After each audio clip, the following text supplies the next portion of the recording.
Hey folks, it's Jeremy here to tell you that the Patreon for Duckfeed has recently undergone some major and drastic changes, most notably of which the Bonfireside chat is coming back.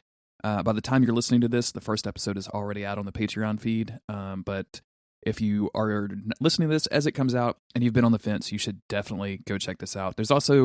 We've also reached a couple of goals for Days of Future Cast, so me and Gary are going to be doing some Beast and Gambit, Ask Beast, Ask Gambit videos for YouTube. So and we talk a little bit about that in the episode. So go check all of that stuff out. Patreon.com/Duckfeed.tv.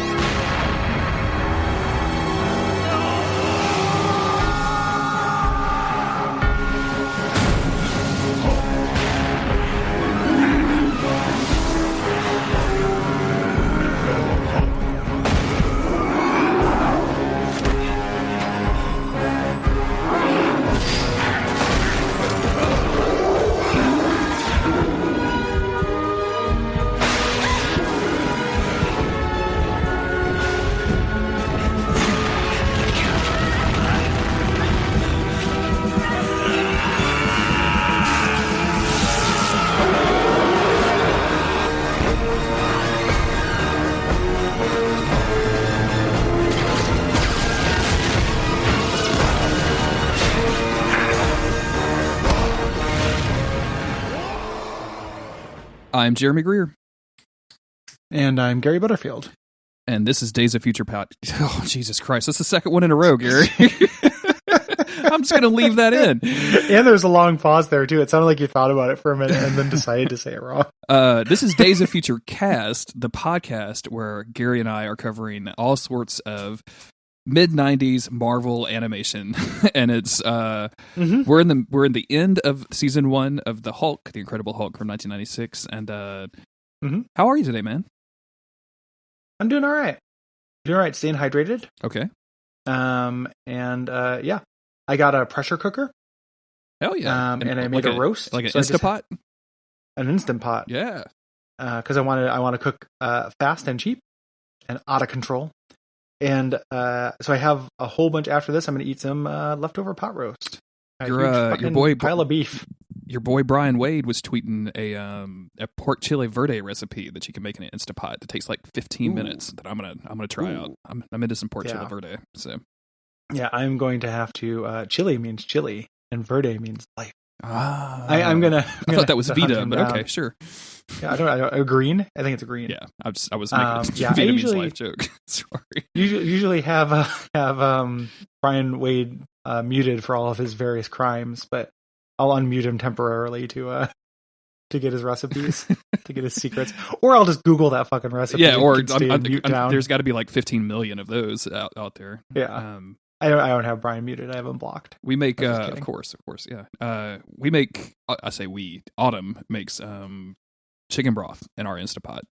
So we'll save like leftover vegetables, and then there's a couple of things we do, like we'll get like a cooked chicken and like cook it all down. Like when we make a gumbo, like we'll chop up all the chicken, and then we have the leftover bones and everything.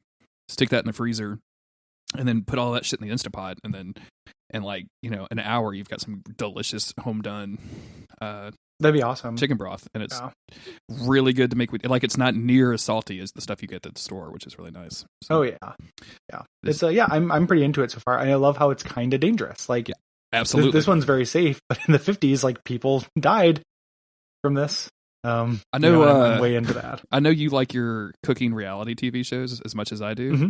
And Top Chef is airing right now. Like it's come back, and that's our one big one that we watch. Like we watch it every single year, and it is hilarious because these are like over the last like 15 seasons. These guys went from like, oh, I cook at home to I'm a 3-star Michelin chef competing for this thing. But like there's always the one person who has an hour to make something. And it's like, oh, I'm going to pressure cook this, and they cannot fucking figure out how to use the pressure cooker at all. And it's like, dude, like if you just watch, you have to come with one dessert that you know how to make. Like they're going to ask you to make a dessert, and then you have to know how to use the pressure cooker. Like, and you have to know how to use the liquid nitrogen. Like, just get all that down before you come to the show. Salamander, anti-griddle. These are the words that you must internalize. It's interesting. I'm looking forward to making more stuff with it. It was easy, and it made a bunch of meat for really cheap, which is essentially what I wanted. Yeah. And I could just make one of these gigantic roast once a week and just have my protein kind of dialed, and then just really, really acquaint myself to the expensive sauce aisle. There you go. And and have a good time. How are you doing? I'm doing really well. I am coming off of a huge Doom binge. I finally finished Very Very Doom 2016 over the weekend, and kind of have consumed the Watch Out for Fireballs episode on it, which was very good, by the way. And then the No Clip documentaries on it, and which are also very good. If anybody wants to go watch those, I watched an hour-long interview with the creative director, just because I just wanted to hear more about this game, and like it's really hilarious that like they had the idea for. Because the thing that game does with the plot in the very beginning is really funny, where it's just like somebody's talking at you and you're like, "Fuck this!" Like I don't want to hear this. This is dumb. They came to that. They came to that like idea very very late in development. Like they had like the guy was like, it would make us look extremely bad if we told you how late we came to this decision on and started making changes to the game. But just talking about like once they had that idea, like everything flowed from there. Like let's just lean into the goofiness. Like who the fuck cares if that's you don't have to have a reason that the suit has like someone's been worshiping the Doomslayer suit. Like let's just put a bunch of candles on it and make it look cool. Like if you can't come with me on this journey, why are you buying a $60 Doom game? Yep. I'm really I really appreciate that. And now I'm for sure very much excited for Doom Eternal. Pretty. Oh yeah. Yeah, I'm way. That'll be like a day one get for me. Oh yeah, fucking grappling hook, man. Yeah. I loved Doom. So like it was, I had a ridiculous amount of fun with that. And I, it's not, it wasn't a perfect game, but like once, and it took me a couple tries. Like I played it and then stopped for a while, and then when we decided to do it for the show, I actually like did my run up and just once I got into the groove with it, it just felt like, man, I can just devour this. Oh yeah. Like it's weird listening to you talk about it. You and I have totally different play styles. Like you were like, once I got the super shotgun, I hardly ever used anything else, and I'm like, I think I shot it once and was like, this kind of sucks. And then you were like, I don't know why anybody would go for headshots or like use a telescope in this game, and I'll fucking that assault rifle telescope thing, I used it all the time. Yeah. And I mean, I didn't like, you can't play that game as a sniper or anything, but like I was just fun. Like I was just like, oh I can see some imps in the distance, pop pop pop, and nailing them. Yeah. Love it. Yeah, it's a good game. Love it. I'm really looking forward to playing more of that, like or playing the sequel for sure. One of my I know we'll get to the fucking cartoon eventually. Guess what, everybody? There's a Hulk and he does some Hulk fucking shit. Pants on. Yeah. One of my earliest multiplayer memories was way back in the day when Quake was coming out on shareware. Was like staying up at my dad's office like to way late because he was working late, and like downloading that whole demo on a 14.4 modem. Learning how to like communicate over the network at my dad's office. Like that was one of the first things that taught me how to network, which like led me to my networking stuff, so we could all play Quake together. And then like a week later, someone released a grappling hook mod, and my dad and like the guy that would play with us was all like, they were direction keys and not WASD, but like direction keys and like shift for fire or whatever. And I had learned how to mouse look and got a grappling hook, so I would just hang on the top of levels and wait for them to walk by, never looking above their horizon, and it just waste them. And eventually, because I was an asshole, like they just stopped playing with me. Like so, yeah. Anyway, grappling hook, I can't wait. Yeah, it's gonna be real fun. Yeah, is this gonna be the year of the grappling hook with Sekiro and Doom Eternal and hopefully nothing wrong with that. Yeah. Grappling hooks never really went away. It's essentially what you're doing in Dishonored 2. It's true. With Emily's teleport and stuff. Yeah. So the Hulk. Yes. Let's talk about him. If we got to. We remember our old friend the Hulk. We made it through the season. Contrast how this feels with getting through that fucking Avengers season, which felt like every episode was misery and pain. Mm-hmm. This is kind of like, these episodes are real fighty with the military. Yeah. The descriptions of them made them sound a lot more wild than they were. There are nuggets of wildness that I like, but like a lot of fights, but it still just feels it is a better done thing. And I'm looking forward to entering. It sets up situations for season 2, which is a bold gambit. Like they knew they were going to get, actually have a second season. And I am looking forward to exploring the dumber, more fun season that is coming up. after these. Yeah, I like these overall. I don't think that any of them are like spectacular, but they are relatively just well executed, and they're very functional. Like there's not a whole lot of excitement. There's not even like a whole lot of that like classic Days of Future Cast, like glom onto a line and like what the fuck are you saying, Rick Jones kind of stuff. Although there's a couple of those in here, but for the most part, it's just kind of a by the numbers Hulk story that you can kind of see coming from the very beginning, like from the moment that Betty starts her video log or her video. Yeah, she calls it a video log. She doesn't call it a vlog, but she like from that moment you're like, oh, nutrient bath. They're going to separate them, and like some shit's going to go bad, and you can kind of see everything that happens. Yeah, I know what the word nutrient. So for fans of the nutrient bath, yes, which I know you're out there. I know you Nutri-heads are out there, just like me. You've been waiting to see this. This is Chekhov's nutrient bath. You've been waiting to see this nutrient bath fire. I didn't really put together, like, I know what nutrient means, and I know what bath means. I did not expect this to just physically separate the Hulk into its own thing. Oh yeah, totally. Through the power of nutrients. I mean, like you get enough spirulina, like you're gonna separate out your superpowers. We're just rated PG, but like if this was if this was like Deadpool's nutrient bath, like you would see some really gross activity happening in that bathtub. Yeah, bones popping out and shit. Yeah. It wouldn't just be like Doc Samson put enough fucking spelt and ancient grains in here. He put the Hulk bath bomb in to make it all green. The gamma bomb. The gamma bomb. Yeah. Yeah. The Hulk gamma bath bomb. To get there. So let's get into it. We're doing a 3-part. We're doing 3 episodes this time because this is the final one. And I think it will still be about the same length as a regular episode because a lot of this breaks down to fights. Sure. So this is the whole trilogy is called Darkness and Light. It began on February 2nd, 1997. This is the first part of the 3-part season finale. Betty and Doc Samson succeed in creating the nutrient bath and manage to separate Banner and the Hulk.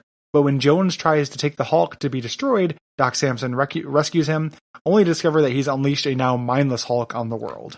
Jones tries to take the Hulk? Nope, no. It's actually the Shield guy. Yeah, it's totally the Shield guy. Yeah, that's the guy, Gabriel. I always forget his name for some reason, but yeah. So we open, like I mentioned, with Betty doing a video log, which I find very weird for some reason. Like it's just a weird thing. Like I know it's a crutch, but I just for some reason Betty doing a video log just really weirds me out. And yeah, they've completed the nutrient bath, but she's very concerned because that Bruce is out there being haunted by the Hulk. General Ross, her dad, is still chasing him. Like it's not. And I think this is the first time that we learn that this is going to physically separate Bruce and the Hulk from one another. Well, I think that they said separate, but I always assumed it would be like free him of it. Yeah. Not like literally just create matter. Like this is going to create another person. Yeah. Like, and like the fact that they never questioned, because a big part of this is like, oh, we didn't expect the Hulk to have his own personality. Like, what the fuck did you expect to happen? You made a Hulk-sized human. Like, what the fuck? What are you gonna do? But between these 3 episodes, they definitely do everything you can with doing weird ass shit with like what the Hulk is, and what the Hulk can be. So they describe this. It's going to actually physically separate them. That's our status quo. We cut to the Hulk, who is like looking at fish until one of the fish jumps up and jumps into his hand. Like, the Hulk in this cartoon, his connection with animals is very funny to me. It's very weird, and this is also like the happiest we've ever seen the Hulk. Like he's in this relaxing stream. He's just having a good day. Loves that fish, dude. Man, he is just having like the time of his life. And then then we see Samson, who has on his like weird like beast scientific gun that connects to his nipples. Like, like he's got four like he's got like, and I guess it's because he calls it like his gamma gun or something. So like it's draining gamma whatever from him. It's a sonic immobilizer, which is powered by his gamma chest, by his gamma nipples. Yeah, his gam nip. And like he talks to it. It's still the voice actor for Samson, so he's all mumbly and she's like, well, I'm gonna have like 2 shots on this before my gamma runs empty. It's like mumbling while hooking up this gun to his chest in his full superhero costume, and it's just like extremely dumb. He starts to take aim. He's like, he just is establishing I'm gonna have 2 shots at this. And his handler or whatever is like, hey, actually he looks like he's pretty calm right now. Maybe he'll just turn back into Banner and we'll be okay. And Hulk looks in the water and he's very relaxed. He starts relaxing, but he hates Banner. He does not want to turn into Banner. Yes. So then he gets really mad and fights a tree. Because it's the Hulk, and Hulk got to smash. Yeah. Yep. And of course, when he starts smashing up this tree, it knocks Samson off the cliff and into the water below. So now the Hulk has something else to smash. We get this little fight scene where eventually Samson does end up shooting him and like suppressing the guy. So the Hulk like passes out. And just starts floating down the river flat on his back. It's just so fucking hilarious, Gary. Like, what time. Is this a Viking funeral that's about to happen? Like, is somebody about to shoot this motherfucker with a flaming arrow? Like, what is happening? It's very The Craft. It's like stiff as a feather, light as a board, or whatever. And the handler, like the Doc Samson talks to the handlers, like, you're just gonna have to get him downstream. And I'm like, go grab him. You're right fucking there. You don't need to let him go on the fucking lazy river for a little bit before you pick him up. Samson is so lazy in these episodes. Like in a little while, he's just not going to, like, I think right after this, he's like, I'm too drained to try to fight the Hulk. And he just gets beat up a lot. It's fucking hilarious. He's really, Samson is fucking weird. Go back to the lab, Poindexter. Yeah. So we go back to Gamma Base. The general's like, hey, where's Samson? And Betty's not telling him. And Rick shows up. He's just like, I've just been on the Hulk's tail for a while. I'm gonna take a load off here at an army base. It's not suspicious, pops. And it's just it's Rick being Rick. Did you get our next scene? Like Rick goes over to Betty, and Betty's like, "Oh yeah, you gotta help us out and get the Hulk in here because we're gonna take care of him." Like it was so over the top. I don't know why I'm so distrusting today because we just recorded that Spider-Man episode. I said the same thing, but it was so over the top. Like I almost expected them to like introduce the Skrulls. You know what I'm saying? Like all of a sudden, this was like someone is. This is just a shapeshifter that's now the Skrulls. I thought you were gonna say you were gonna expect her to start like making out with him. Well, I mean, I would hope that she's listen. Betty is a woman for one man. Yep, and that man is Doc Samson. That man is Doc Samson. Yeah, like we know this. It is real weird. Like she is playing it real thick and like kind of like having a good time with it. She's like, "Oh, were we just supposed to tell my dad that we're going to go separate the Hulk? Like we're not going to tell him that." Teehee. And it's a pretty weird for somebody who's previously been shown to be like a really capable scientist. Mm-hmm.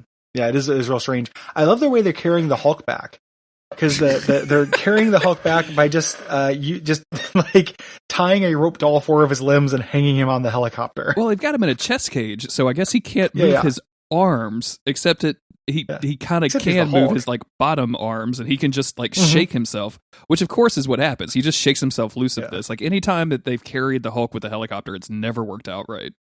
This has to be the finale of people not learning their lessons. Like I think it happens twice where a science thing is happening and somebody destroys the equipment or electricity. Oh, in these 3 episodes. Oh yeah, absolutely. Like it just constantly happens. Here. Yeah.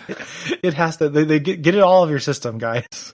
So Hulk manages to break himself loose and like rips this cable out, which drops him and Samson. And Hulk, because he's super confused by having just been shot by Samson, attacks Samson. And then I think this is when Rick and Betty show up. Like they're going to try to go capture him.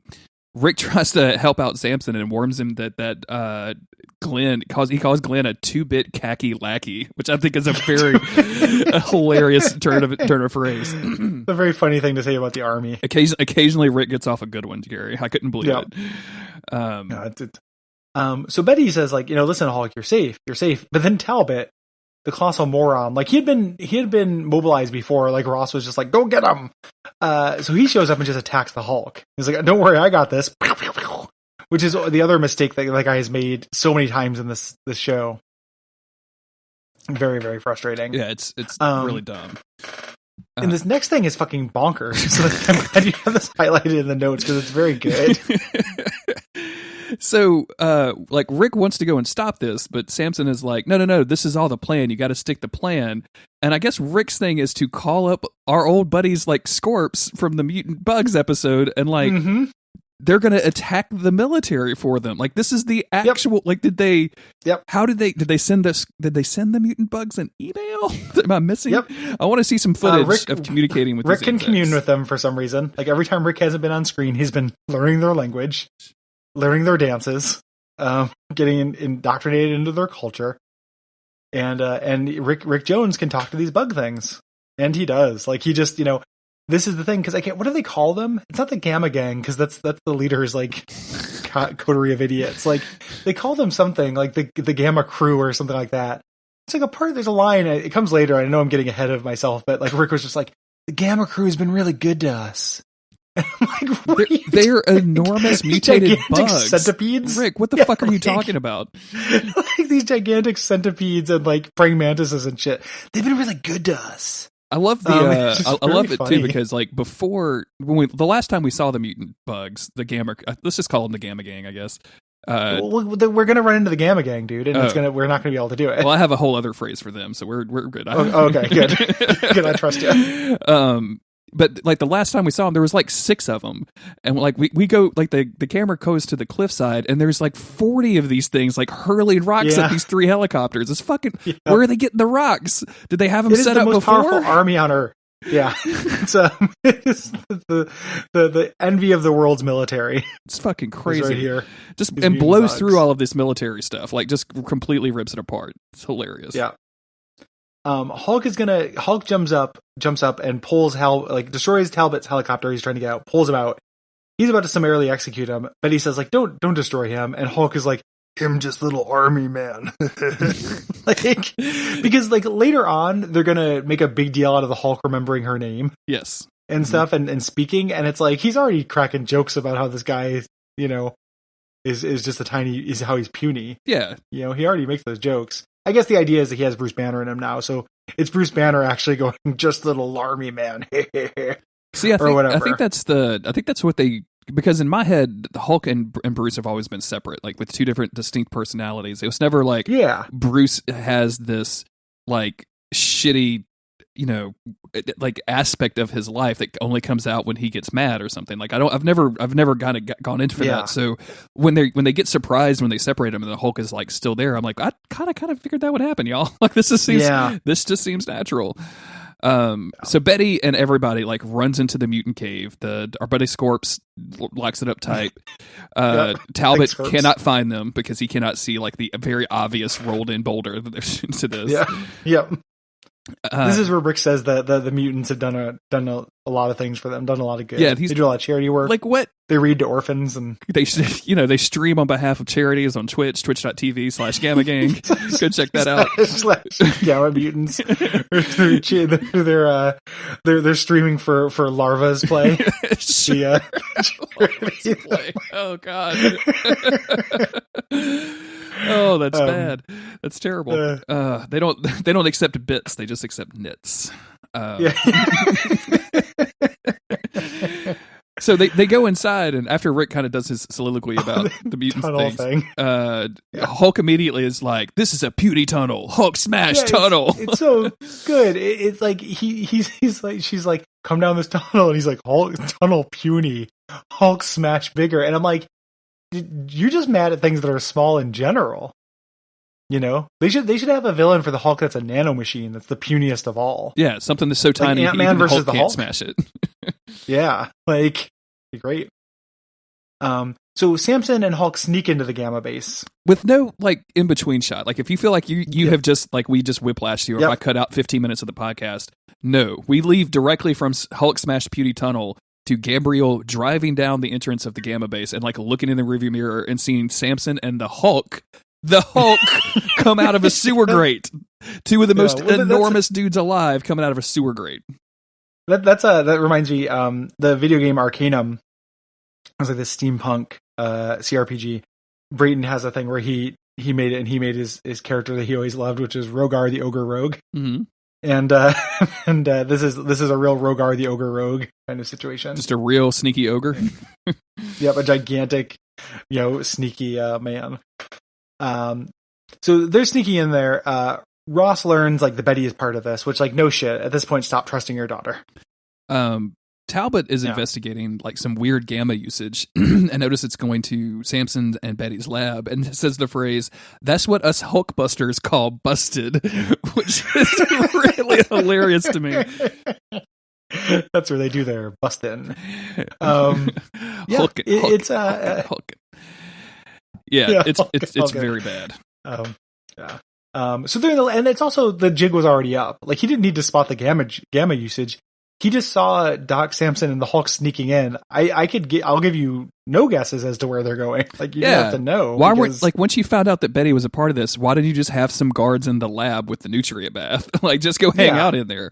Seems like a real easy fix. Smash the bath. Like why are you accepting this bath? bath smash. Like, I mean, listen, there's no bigger fan of this nutrient bath on God's green earth than me. But I don't think it's weird that they would suffer this bath, you know? So they get into the lab, and Rick has to like convince the Hulk, who is very reticent to get into this weird ass tube because he's never taken a bath before in his life, and it looks weird. And it's puny, and it's extremely puny. And they start the procedure. There's a lot of science jargon being thrown around. Mm-hmm. The most important part, though, is because we're in like this green jelly. The Hulk bath bomb has gone off, and we start seeing two silhouettes in the bathtub. And this is the perfect time because we haven't had a procedure that's done on Bruce Banner without somebody interrupting it and like smashing the electronics. And of course, Talbot shows up and literally like shoots it with a gun, which is very hilarious to me. They just need to learn that like an ounce of prevention is worth a pound of cure with this stuff. Lock the doors. yeah, that too. Like both sides need to learn, like, you know, you guys are not stealthy. I thought it would be great if to get Hulk into this, they brought his fish friend from earlier. Yes. And then we get Fish Hulk. Fish Hulk would be dope. I am here for Fish Hulk. I would love like Hulk Shark. Like, yeah. That would be pretty good. So they Talbot interrupts. Samson stops them from getting in, but Talbot sneaks in through, shoots the machine as we mentioned. And this stops the procedure, but they're still floating in green liquid. So it's like, hey, they're both going to drown. Samson all of a sudden like wakes up, like he's been mumbling for this entire series, but he's like, not on my watch, and like jumps up on top of the bath. Well, I mean, this is where he fucks Betty, so like he's protective of his area, of his pound town, if you will. Yeah, it's the Incredible Cuck. Like they're just trying to ultimately like put him through all of this just to make him watch. I am 100% not naming this podcast the Incredible Cuck. Cuck Smash. The Cuck Wash Smash, I guess. Sure, yeah. So they bust open the thing. There's Hulk and there's a Bruce, but Bruce does not have a pulse. Yep. And then, Betty starts doing CPR, and Ross finally they bust in. And as all of this is happening, one of the military goons that has come in kind of sneaks off and takes off a mask like he's fucking Tom Cruise in Mission Impossible, which I find just endlessly amusing. Like I want to see the opposite of this. I want to see him like pick out the mask that he gets to wear, slowly put it over his face. But this is one of the leader's Hulk likes, which is the phrase that I have coined for this group of people. It's just his Hulk likes because I had Souls likes on the brain when I was writing these notes. But the leader is all pissed off because he didn't know about this experiment, and the guy was like, "Hey, look, I didn't know about it." Like, you know, but when he finds out that the two have been split, he's super excited, and then he tells Gargoyle like, "Hey, you were a stupid child. I hate you." Like he insults him a whole lot, and then says to go get the energy siphon ready. And then we go back, and he's been really owlboying Gargoyle for this whole thing, you know, and he continues to do so. Like it is you know, just berating and insulting the people who you depend on is the leader's main move, and it's pretty fucking dumb. Yeah, absolutely. We go back over to the Hulk, who is in stasis. The Hulk is chilled out, so you can't, you know, he's just passed out. And Ross is like, "Yeah, we're not ever going to wake that dude up. That's a pretty dumb idea." And Samson's like, "No, we'll wake him up and we can retrain him. He can, you know, and I'm like, "What the fuck are you talking about? The bad guy from Alien? You just spent, like, are you Paul Reiser all of a sudden? You just spent like so much time like getting your friend away from this, and now you're just gonna like make a one that doesn't sell him to the military. What the fuck, man? Like, Army Hulk." And then Ross says like he'll never wake up again. Gabriel pops in, and this weird ass voice actor is like, "Yeah, I agree, because S.H.I.E.L.D. is going to dispose of him. That's always been our mission. Here's a bunch of S.H.I.E.L.D. bots." Yep. So Hulk is getting loaded away to be killed. Ross is super pissed because it's like his kill. You know, I guess, or like his. You know, I mean, if you hunted something for that long and then somebody came along and got all the XP for it, you'd be a little pissed. Exactly. He's not going to be able to pick up any of the loot. Yep. In the gamma grade gear. Betty is talking to comatose Bruce, trying to talk to him, trying to get him to wake up, telling him, you know, how sorry she is and stuff.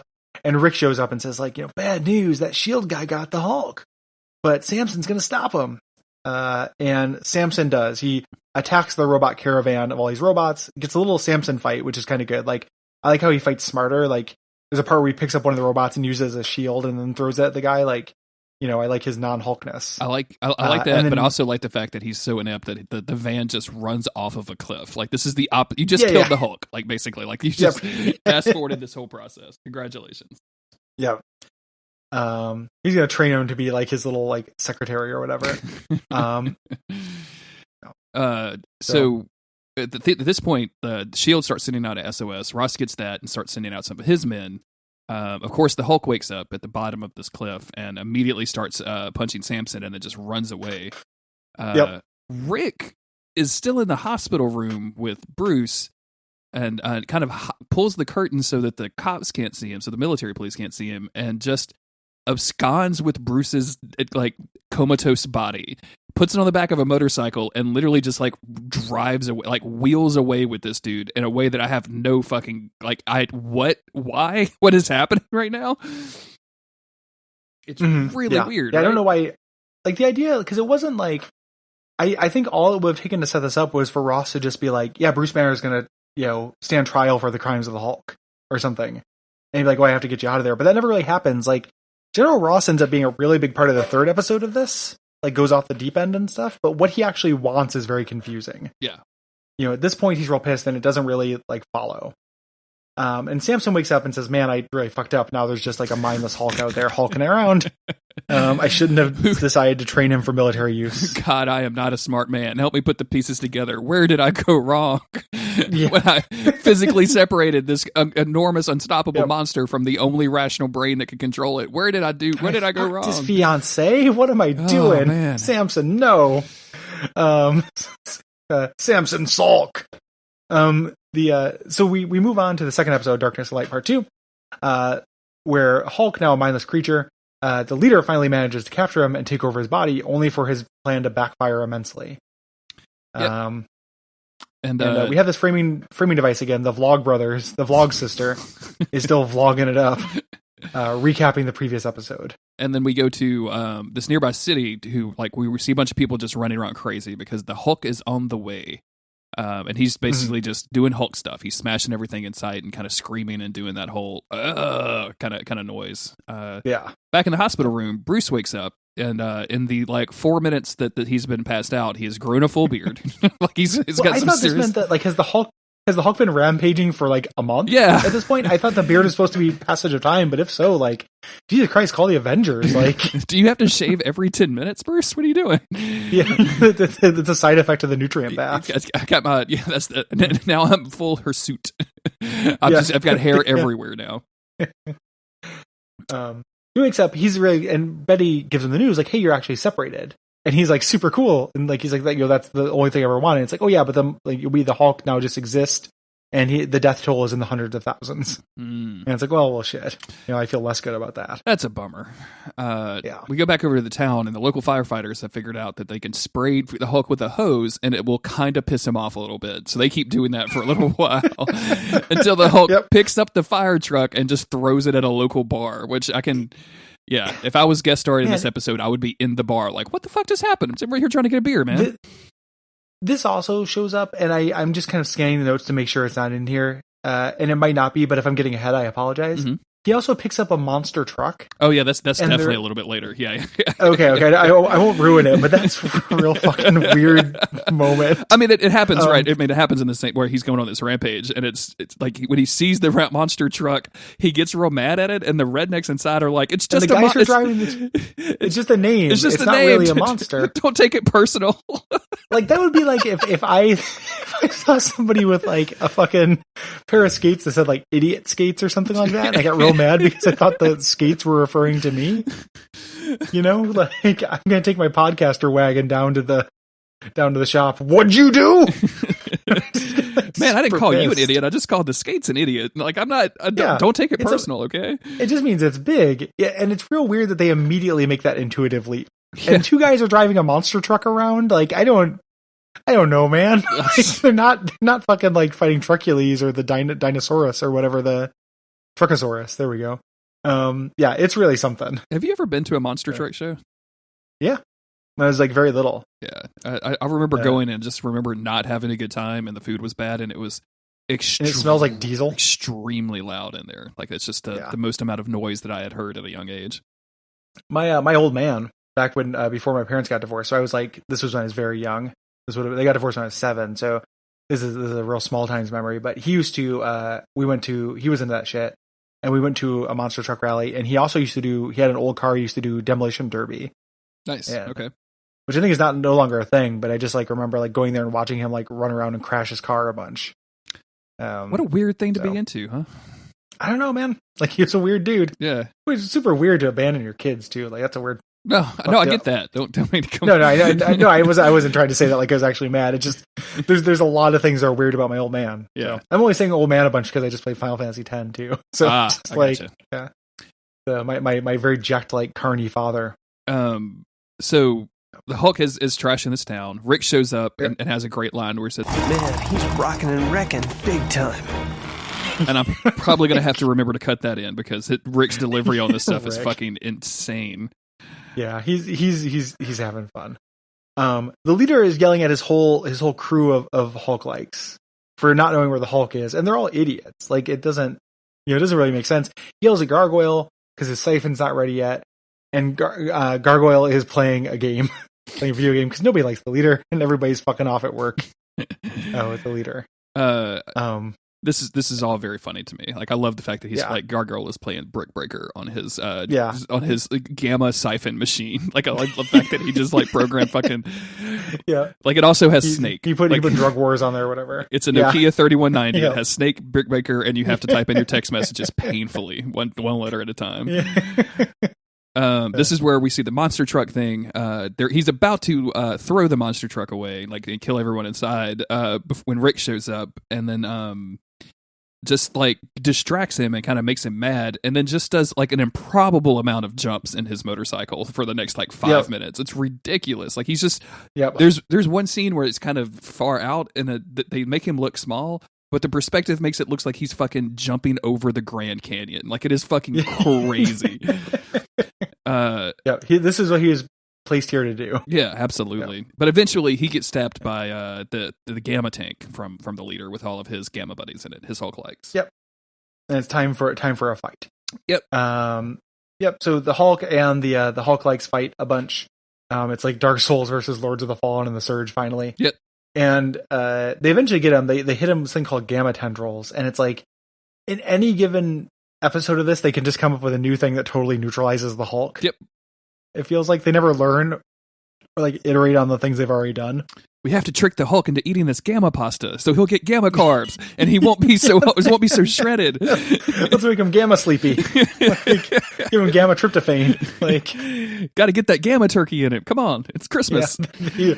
Gobble gobble. What's your favorite flavor of cheesecake? Oh, definitely gamma. Gamma cheesecake is the best. Yeah, gamma's cheesecake was the best. Rick frees him though, tricks him into shooting the things off with his sick jumps and stuff. But then, of course, Captain Fuck Up Talbot shows up. Oh yeah, and we have, like this is a good note. Like, and it's a full on battle with Rick yelling "yeehaw" and "rock and roll" a lot. It's true. He yelled the words "yeehaw." It's fucking crazy. When he yells "rock and roll," that's really good because it's just like a genre of music. He's just it's good. It's good shit. Fucking pretty nuts, dumb, dude. Super nuts. Yep. They eventually managed to knock the Hulk out and get him inside the tank and put him on some more energy energy beams to hold him or whatever. And they drive off. And then Rick, who was injured in the battle and who's laying on this ground in the middle of the desert, gets picked up by our good friend Scorps, who was apparently going to go heal him. Came from the desert because they were like in a city. There was a monster truck and stuff. Weird. But he just came all the way here to drag him back because where he's gonna help him convalesce for weeks. Like, they're gonna patch him up and give him bandages and shit. It's fucking crazy, no dude. joke. This is so weird. This whole mutant scorpion thing is just fucking strange. The scorpions and centipede thing is like the MVPs of this fucking show. So Banner, who's alive, gets a visit from Ross, who wants to know why the leader is involved in all of this, and Banner just runs it down for him, like, hey, he wants to capture all of my gamma juice so he can put it in his gamma body, and he could get gamma jacked. Yep. So Ross goes off to fight the leader, but we go back over to the leader's lab, and Gargoyle. They've set up the leader and the Hulk in the energy siphon. Gargoyle starts it up, and the leader gets like super muscles, but. Yep. Something starts going wrong, and the process gets reversed. And so instead of because their mind waves are different. It's like just real dumb science talk. Yeah, he has different neuro patterns or whatever. And because there's different neuro patterns, this machine that is meant to suck muscles into the leader actually swaps them, like the vice versa them, so that the leader's mind gets transported into the Hulk's body. And that's pretty bonkers. It's pretty bonkers, and the weird, grotesque brain swelling animation that they do throughout the rest of this episode is fucking horrible. It's really gross. It's really gross. Like, I don't want to ever see it again in my life. I'm so glad we don't like revisit these episodes at all.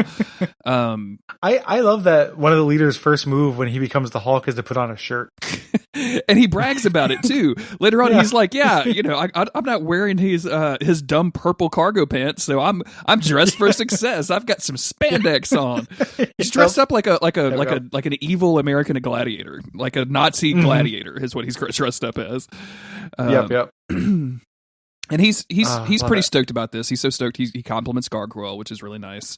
And Gargoyle is like, "Hey, but what you can do with all of this newfound power is go capture Bruce Banner from the Gamma base. And if you can do that, then you can never be stopped." And of course, the leader's like, you just want to get your ugly face off. You want Bruce to help you with your ugly face, and I'm not going to let him do that. But I'm also going to listen to you and go capture Banner and go fight the Gamma base, which is pretty fucking interesting.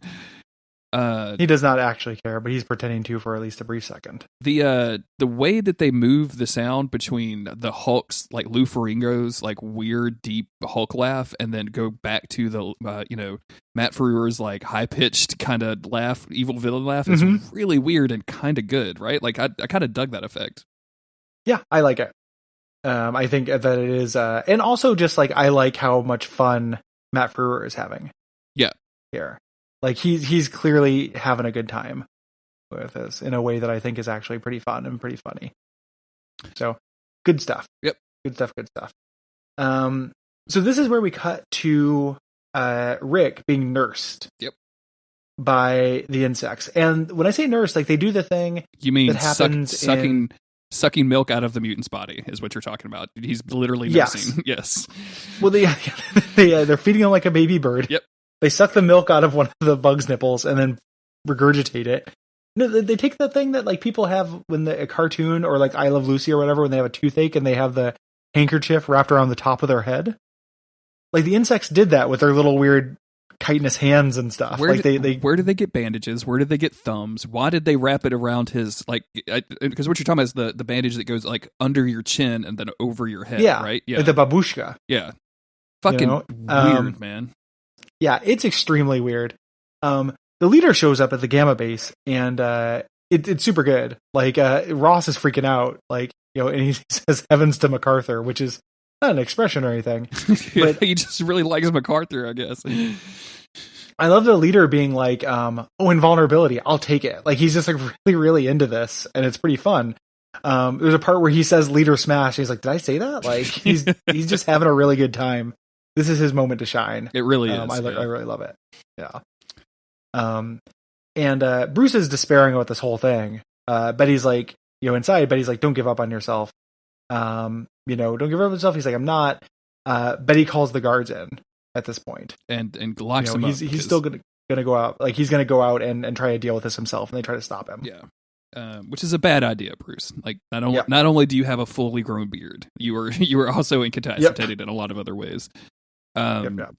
There we get this extended scene of the leader just fucking ripping up this base. Like he destroys the hangar. He's picking up airplanes and just flying them through the air. Like, I mean, it's fucking crazy how much he destroys this base. And the leader eventually sees Banner as he's making his way through the base. But the Hulk takes over of the leader. The Hulk takes over when he sees the machine that made him, the machine that separated him, the nutrient bath.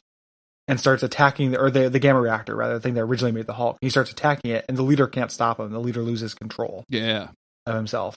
And I like this. Which is kind of cool. Like, it's weird. Yeah. And this, like, cool. Kind of back and forth, like, who's going to control the body. Like, it's our first clue that the Hulk has a personality on his own, right? Because this isn't Bruce in his body. And it's literally him taking over his body from the leader's personality, which is kind of, like, terrifying and weird. And like, the leader is also extremely scared about this. He's like, "You fool, if you do this, we'll all die. Like, please don't do this." Yeah. And you can't reason with him because he's so mad because he's the Hulk. Yep. And then I think at this point the this is when Betty shows up, right? Or no, this is where Ross. Yeah, he evacuates the base. He starts putting on this giant robot suit, which I find hilarious. His bigger Hulkbuster. The the Hulkbuster they've been saving for some reason. Yeah, you've been holding out on this. Come on, man. If you've got the BFG, bring out the BFG, man. Like, what are you fucking doing? It's the Hulk. It's time to do the BFG. So the leader and the Hulk are still fighting, in their head, but the Hulk is winning. The Hulk is stronger. Betty decides to appeal to the Hulk's nature and calm him down. Like, she's kind of figuring it out at least a little bit that there's a Hulk in there. It's not just the leader. Mm-hmm. And Hulk remembers her even if the leader doesn't. And the leader at this point is like, he gets control at this point because she's calmed down the Hulk and says, I need to live to fight another day and figure this shit out. And he runs away. Nice. And I like the leader being scared of this. Like, he finally got what he wanted and is like, oh, wait, this is fucking terrible. So he goes back to his lab and reverses the process. But during this time frame, the stasis generator that was keeping the Hulk asleep went offline, and the Hulk wakes up and just smashes up the fucking joint. Like, no more leader's lab at all. Yep. No more leader's lab, no more army base. Like, both of which have been fucked up, which is good. Hopefully setting up, not having those be recurring plot elements during season 2. I love this moment because we see Ross putting on the robot suit.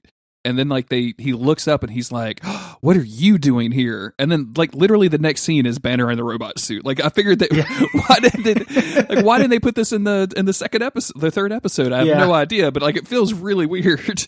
Like, it feels like it wasn't going to be like Nick Fury or something, or some kind of cool reveal. It'd be like if Agent Cooper rolled out to Laura Palmer's body and was like, "Yep, that guy." See that dude crying over there? I don't actually want to spoil Twin Peaks for anybody. I'm willing to spoil Game of Thrones, but not Twin Peaks. That shows you where my priorities are. It was also the end of season 1 of Game of Thrones. Like, everybody knows that part. Sure. I'm sure everybody knows who killed Laura Palmer too, right? Like, that seems like a pop culture thing now. That's right. That's actually probably true. Yeah. So this the Hulk is smashing things, and Banner shows up in the robot suit. So we're going to get our actual, like, the thing we've been waiting for, which is like literally Banner versus Hulk, which I think is pretty cool. In Darkness and Light Part 3, the conclusion, Banner and the Hulk face off in a climactic showdown, but during the fight, they both feel great pain. It's soon discovered that the separation is killing them, and to survive, they must be rejoined. The first season ends with a now maddened Ross sabotaging the experiment, resulting in Rick becoming a teen Hulk and the emergence of the Gray Hulk. Boy, I wish we had a lot more time with Teen Hulk, by the way. He gets undone pretty early on in the second season. Like, we're going to get a little bit more time with Teen Hulk. Mm-hmm. And Teen Hulk doesn't act that different. He's slightly smaller and has a worse haircut. But the idea of Teen Hulk is just very compelling to me. Oh, yeah, absolutely. I can't lie. Teen Hulk, like, trying to ask somebody out for prom and getting super mad when she says no. Oh my god. Teen Hulk prom, yeah. Like, Teen Hulk fumbling with a bra strap. Hulk hates Sadie Hawkins. Hulk think guys should ask. Teen Hulk getting his summer job. Teen Hulk asking out the girl from Twilight. Yep. Mm-hmm. Like, I want to see all the stages of the Hulk, of the life cycle of the Hulk cycle. Like, I want like a Shakespeare play that just deals with, like, what Hulk walks on 4 legs in the evening, 2 legs in the afternoon, and 3 legs in the... Like, I just need the entire Hulk life cycle, from pupae to Cocoon. Baby Hulk, yeah. Yep. Baby Hulks would be great. Hulk that gets... brainwashed by Fox News when he's 65. starts Hulk love Trump, must build wall. Hulk no smash wall. Yeah, like, well, not puny. Yeah, I just need all those Hulks. That would be a great villain. Like a Hulk with all the ideology of like the modern like right, the alt right. Yeah, Jesus. Yeah, that would be a great villain. You would cheer when they fucking tore off that Hulk skull. God damn, dude, that would actually be. That's actually like if the Avengers go that route. Like I'm here for Marvel, the MCU. if that's Endgame. If they have to, if like Phase 5 is like Bruce Banner, fucking Mark Ruffalo, like all of a sudden comes back and is like, hey man, hey guys, have you guys heard of Jordan Peterson? Barack Obama is not from here, right? Yeah, and that's just illegal. I just don't. I don't just like it because it's racist. But I bring it up a lot. Debate me, Cap. Yeah, debate me about Hulk debate. Puny Banner debate. Tony Stark, we got to get this motherfucker off the planet now. Yeah, this guy's got to go. That's how Planet Hulk goes. There is Red Hulk already, which is pretty close to this. Like because it's Ross, so there already is like weird conservative military might Hulk. Is there as many colored Hulks as there are Kryptonite in the Superman universe? you can buy on eBay a thing that's just a bunch of different colors of Hulk. It's like a little bootleg toy set that just comes with all the Hulks of the rainbow. Oh, wow. I was like, looking at it, I'm Blue like, Hulk, we've got Gray Hulk. into it. Yeah. Yep. Even Hulks that didn't exist. I love it. So, pretty into it. So, another video journal, how they're doing the recap. I like how they're not just doing like previously on. Yeah. It's actually I like pretty that good. it's diegetic. You know? Banner shows up to fight Hulk in the robot suit, and it doesn't go well, but Banner says, like, actually, like, I know what this guy does. Like, I have to be smart. And this is awesome. Like, I love him just being like, nope, when the Hulk fights, he does these combos, and this is how I dodge. Like, it's like he's learned a Dark Souls boss. I was going to say a fighting game. Like, he's learned that his brother always, leads with the uppercut and follows with the sweep, right? Yep. But yeah, Dark Hulk Souls boss also works. Like, he's got it down to a rhythm thing, actually, which is kind of cool. Betty finds Ross cuffed up, and Ross is like cussing, not really cussing, but he's like slamming Bruce for being a traitor and all this other stuff.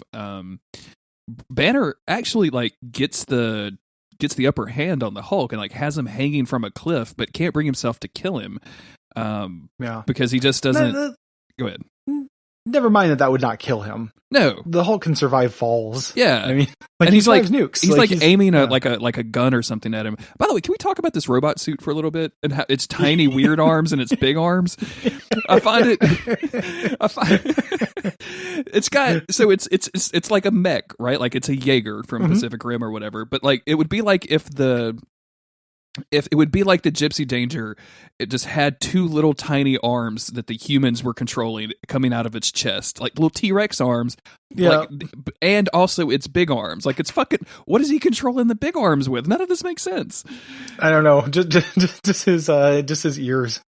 Yeah, it's all ear control. He's one of those guys who can wiggle his ears.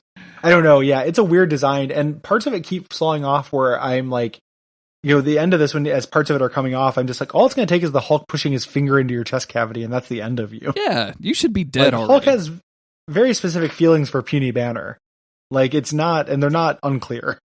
It's this fight goes on a little bit longer, especially after the robot suit starts deteriorating than it probably should. Most of these 3 episodes are fights. Yeah. He decides to spare the Hulk because he actually is like, that guy's not so bad. He tries to take the Hulk somewhere else instead, and the Hulk frees himself. They try to, and the way he does it, the way he gets him with that rocket thing, like I love that rocket, that bolo rocket. Like he shoots these 2 rockets together that have a string between them. They wrap around his feet and then turn to rockets and then turn to harpoons and spear into a cliff. So they hang the Hulk by his feet. Great. I love that. I love that thing. I mean, why have they not been using this robot suit? Like, it seems to be really effective, man. That's a question for the whole fucking series. Every time they show up, they come up with a new plausible and like way to fight the Hulk that's more powerful than the last one. And it doesn't feel like they're just inventing them. Like, it doesn't feel like this robot suit hasn't been around. It feels like this weird trump card they've been saving for no reason. Yeah, I wish instead of him just like opening up a closet to get at this robot suit, like he had like unpacked it from AIM, right? Like he just got this motherfucker in. That would be awesome. Yeah, that's a great idea. Or they like the what's his head, the guy who outfits all the New York supervillains with super suits, the guy who made the Scorpion suit and shit. Oh yeah, that dude. Like that guy does it, something like that. So Talbot calls into Ross and it's like, hey, we don't really have anything to send against the Hulk. We don't have any infantry. We don't have any planes. We got jack shit. We should probably call S.H.I.E.L.D., right? And Ross is like, fuck that. No, the Hulk is mine. I'm going to kill him myself. And this is our first sign that Ross is kind of going off the deep end with the anger. He also grows a beard during these episodes. Yes, absolutely. And it's a real weird beard. It's a light gray, like sickly gray, like overcooked beef beard. Yeah. Yeah.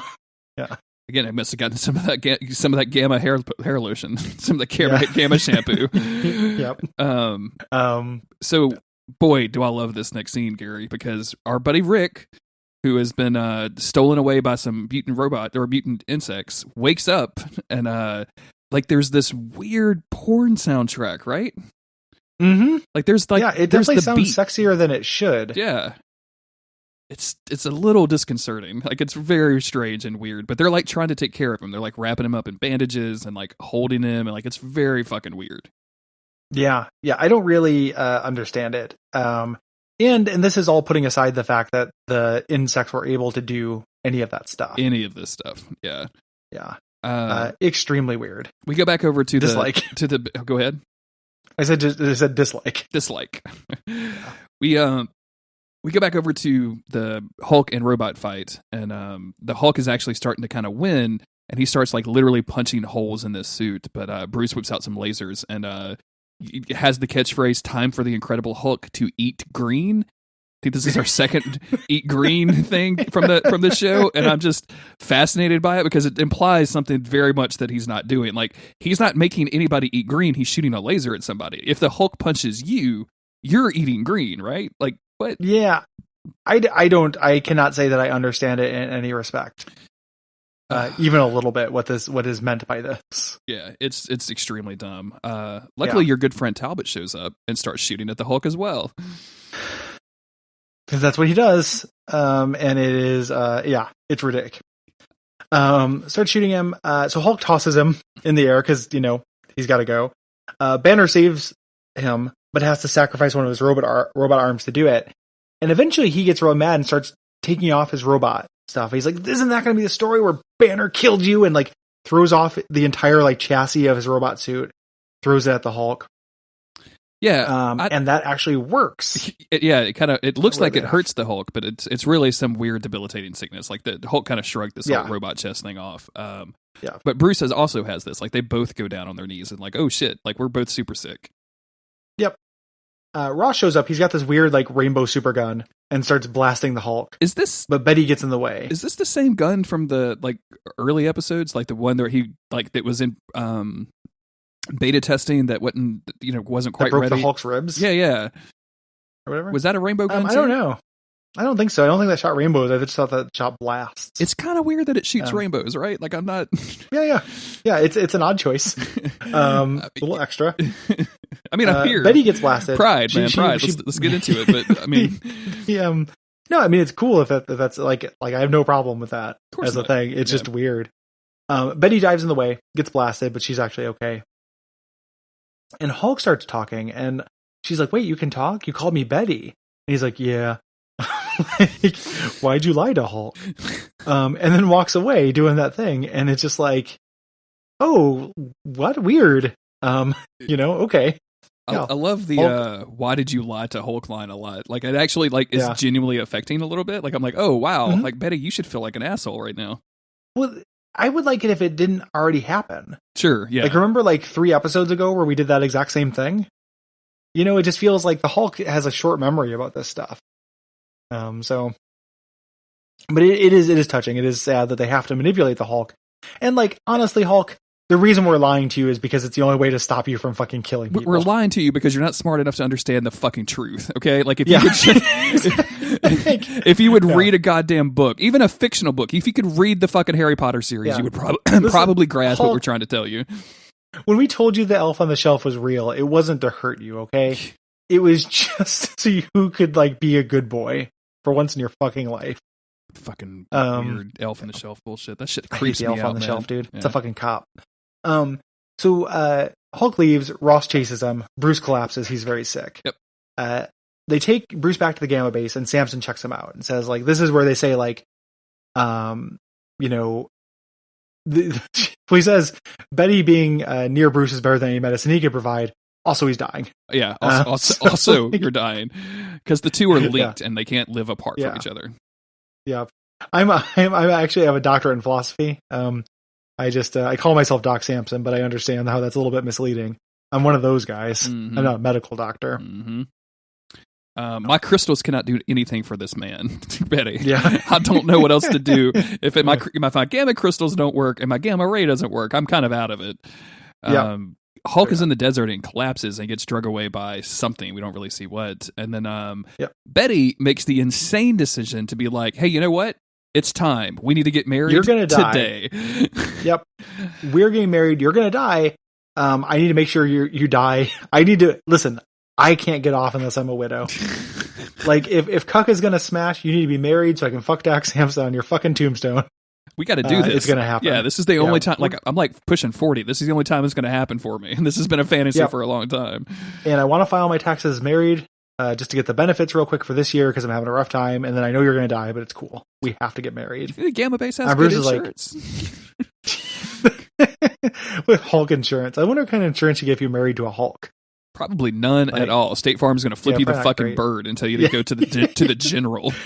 You just call the general Ross insurance that you get. Like you just call, you do the State Farm button or whatever, and fucking J.K. Simmons shows up, and then you crack his spine over your knee. That's it. And then they don't send anybody else. So they decide to get married, and Bruce is like kind of way into it, but it's like, before we do that, I have to go out and fix the Hulk. And she's like, no, man, we could just get married. Like, you're in a hospital bed. We've been doing this for years. Yeah. Yeah.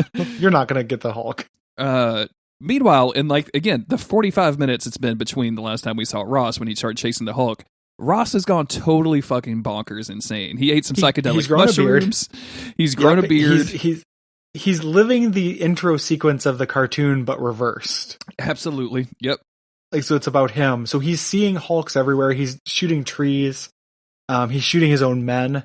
He's grown this dumb beard. Like, General Ross has gone absolutely batshit at this point. Eventually shooting at Talbot, which we all want, but he doesn't kill Talbot, unfortunately.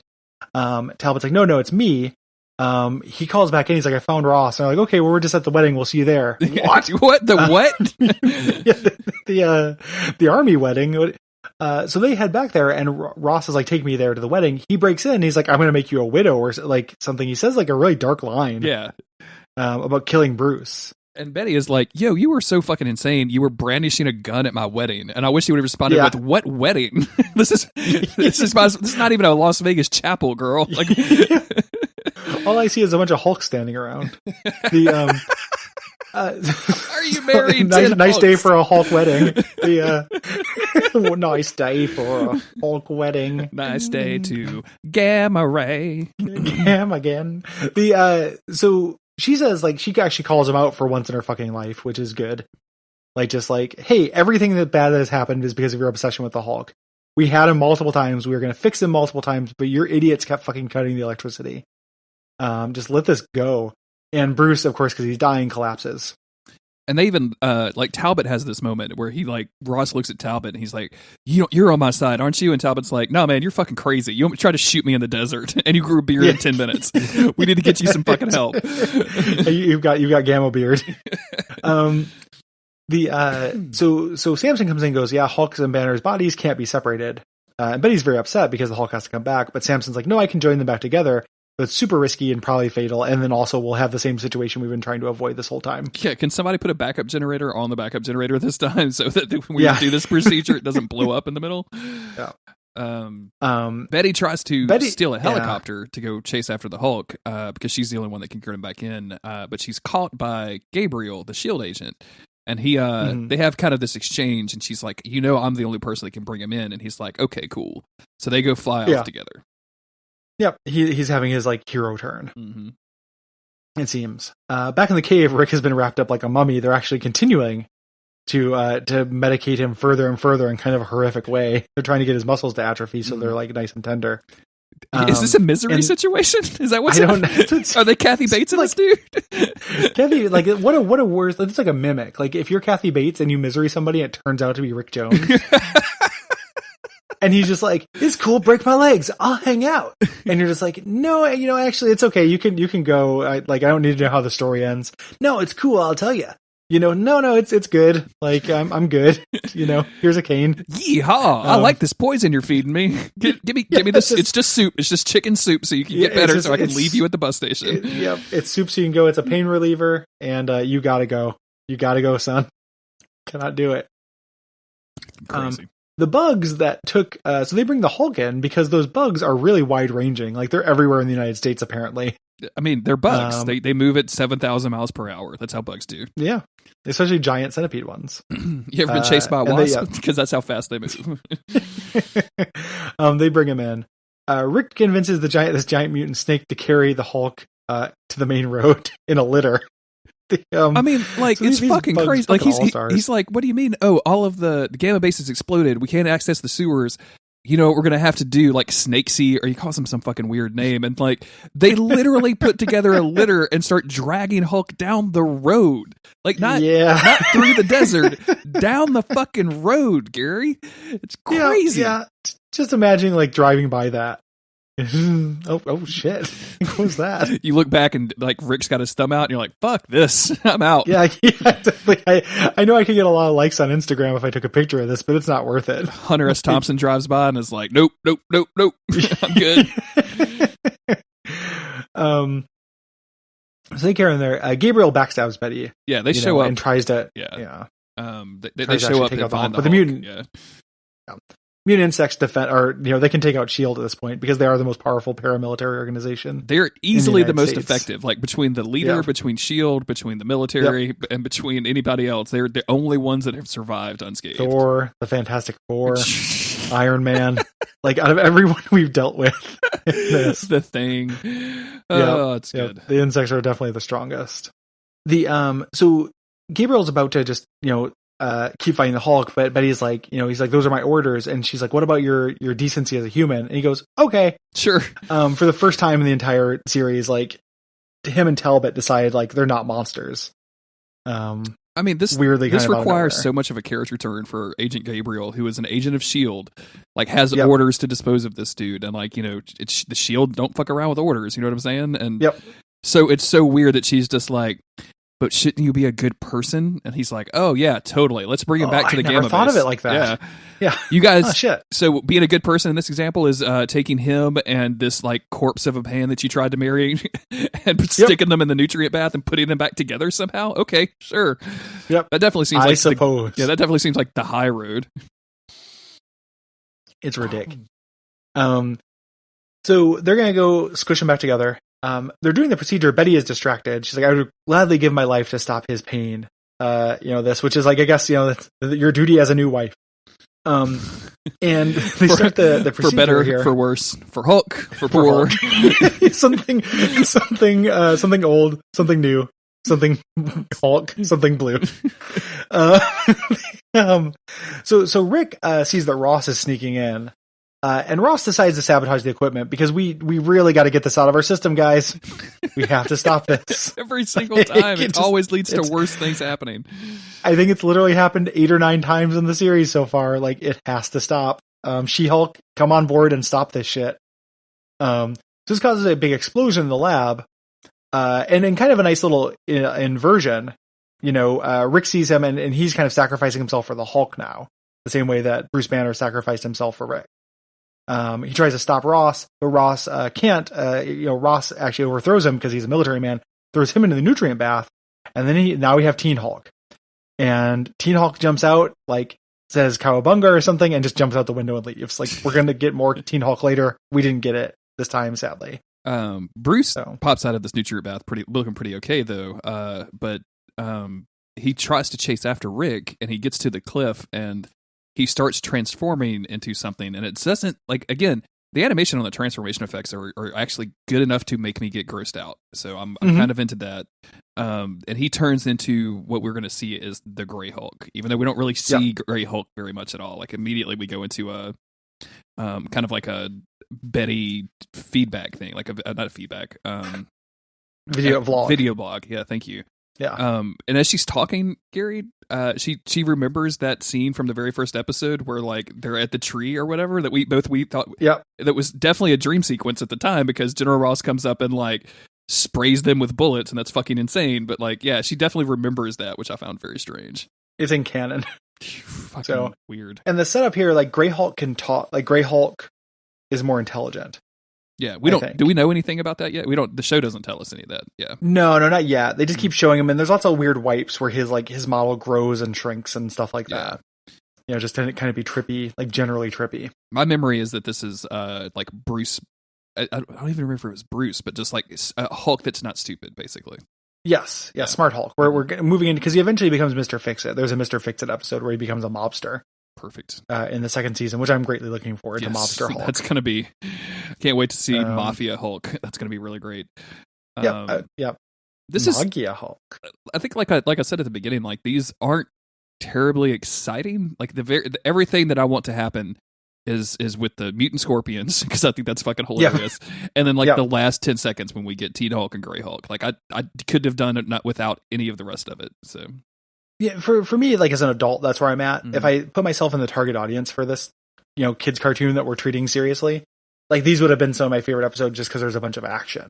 Gary, you said Hulk cuck earlier. Do you really want to say that we're treating this seriously? Like I was being pretty serious. It's a serious it's a serious kink, Jeremy. If again, when I say target audience, like when this came out, I was 16. I was a little bit too old for it. Yeah. If I was watching this as a Saturday morning cartoon when I was 12, like these 3 episodes would be some of my favorite just because Hulk smashes a lot. Oh yeah. Like there's lots of fights. I think there's some really fun stuff with the leader in it. It's just, it maybe didn't need to be 3 episodes. It's maybe 2 episodes of stuff.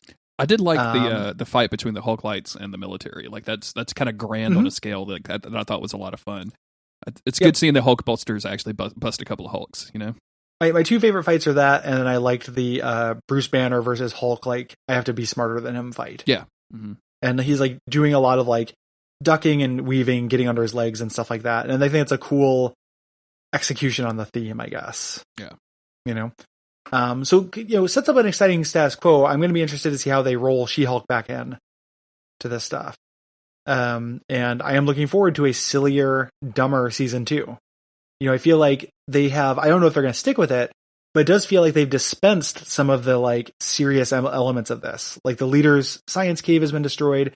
The military base has been destroyed. Like, hopefully that means like, hey, let's stop doing these same plots and let's have some fun in season 2. Yeah. I don't necessarily have faith that they're going to do that because of these cartoons, you know, they're not the best, but I think that would be cool. Yeah, it's just, you know, leaning into the wackiness, I think, is always for the strength of all of these things. Like, it doesn't have to be as quite as serious or as over the top as they try to make it. Like, you can just, like, the Marvel universe is fucking crazy weird. Like, it's fucking dumb. Mm-hmm. So, like, just lean into that and make it fun. And I'm hoping that that's what we get in the next season. Yep, that's my hope. So we shall see. Thanks for everybody for joining us on this Hulk season. Yeah. The next episode of this podcast that you'll hear is a live recording of the live Days of Future cast that we did on the Wolverine. So the audio quality is not super great. It's not as great as you've become accustomed to. I've listened to it a little bit. It's perfectly listenable. It's just, you know, don't expect like the usual amount of editing or quality out of it. Yeah. It was just a live stream. So exactly. It's totally listenable though. Like, you know, we do those things just fine, but it is it's not how we record this. Exactly. Yeah. So and then after that we'll start back into season 2 of the Hulk, and then we'll finish that, and we'll be announcing plans for what we're going to do after once we get there. Yeah, we'll definitely do a movie or 2 between those. I've got a hunger for a movie in me. I feel like we could do I feel like the people need to send in some feedback too. We need to do a feedback episode of the Hulk. I want people's opinions for sure on the Hulk. Yep. So we'll do a movie or 2 and an opinion episode, and then we'll figure out what series we're doing next. Yeah. We got some options. There is that Fantastic Four series. There's that Iron Man series. There are, as X-Men Evolution, if we want to go back to the X Camp, and go a little bit later and a little bit better. We have Wolverine and the X-Men.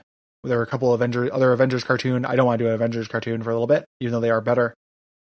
We have some options. Oh yeah, plenty of options, and we're going to discuss that internally. If you've got an opinion on it, you can add us on Twitter about it. I am at Cole Ross.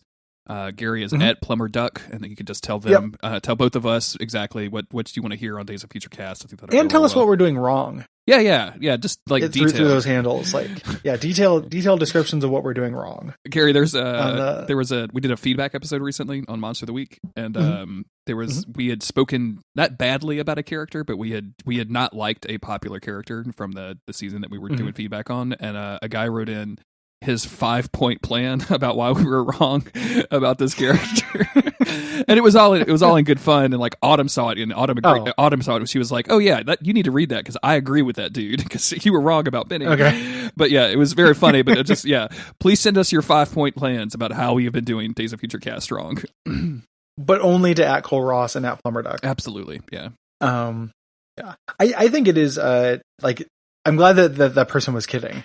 Like I'm glad that you know it was in good fun because there's such like people on the internet.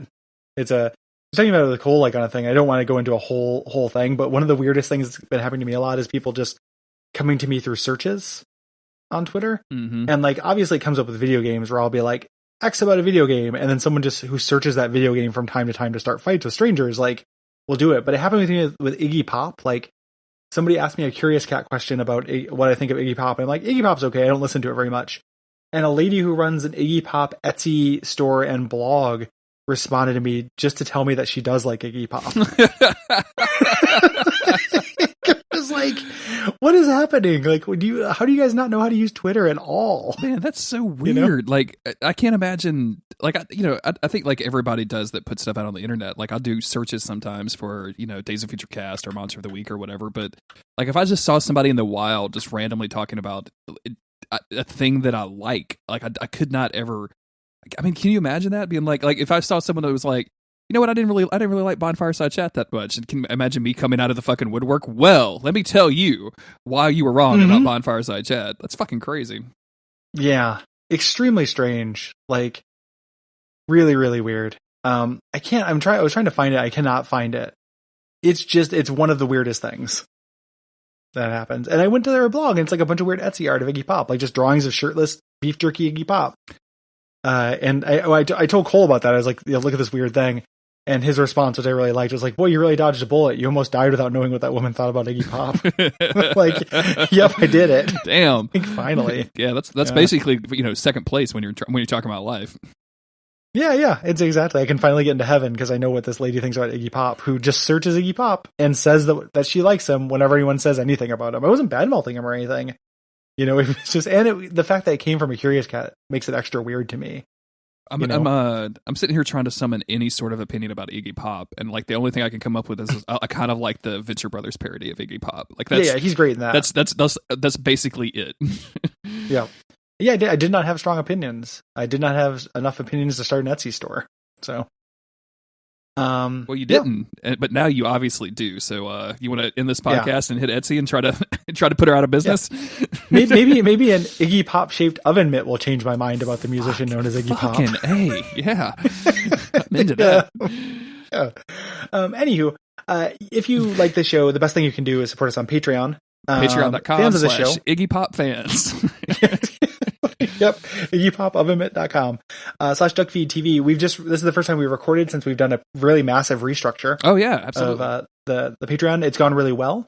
We are bringing back Bonfireside Chat. We're making some other changes to shows. It's going to be fun. It's going to be really fun. I'm really looking forward to it.